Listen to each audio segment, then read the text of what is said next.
Well, a lot of you came here to see magic tricks, I understand that. And many of you came here to hear a discussion of classical architecture. Well, in an effort to please everyone, I brought a little pouch with me, a little pouch with which we can discuss all the nuances of classical architecture. It's all in there. That's where it will happen. Ever go to Old England, Greece, Rome? All those cities look beautiful. The reason is they were designed with classic forms, standardized shapes. Let me show you what I mean. This is called the standard arch. That is the short arch. There's also a long arch. There's the short and the long. It's hard to see the size differential, but if you double it up, it becomes more pronounced. The short and the long. Short and long. They're color-coded for ease. Now that you understand the short and the long, you get the idea? Let's talk about the short.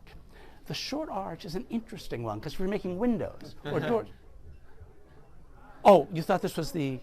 Some people get confused. No, they're color-coded. This is the short, and the red are the long. It's short and long. Very clear, short and long. You can look at these just pieces of wood. They don't get bigger. They don't get smaller. Short. Oh, I'm sorry. Look. No, you're right. And oh, you're right. I'm wrong. Forgive me, because they're also labeled, because you'd want to do that, right? These are the short, which must mean these are the long. Of course, short and long. Short is very, just you can look at them, they're pieces of wood. Thank you. There are variations you can do along the way, which makes it really useful in architecture. You can have a short long, a different sort of arch. It'll always match another short long, of course. A short long matches a short long. Or you can make it a long short. A long short will always match another long short. Of course, they have to. Where it gets interesting is if you take the long short and you make that a short long. That, of course, will be shorter than a long short for obvious reasons. What is that? Now, it gets interesting, though, if you take that, take the long short, make that a short long, make the short long a long short, that'll have to be longer than the short long, even though it was a long short just a moment ago. I think because the word long comes first. I'm not exactly positive, but it's something like that. At least we know one thing. Two shorts will always be smaller than two long.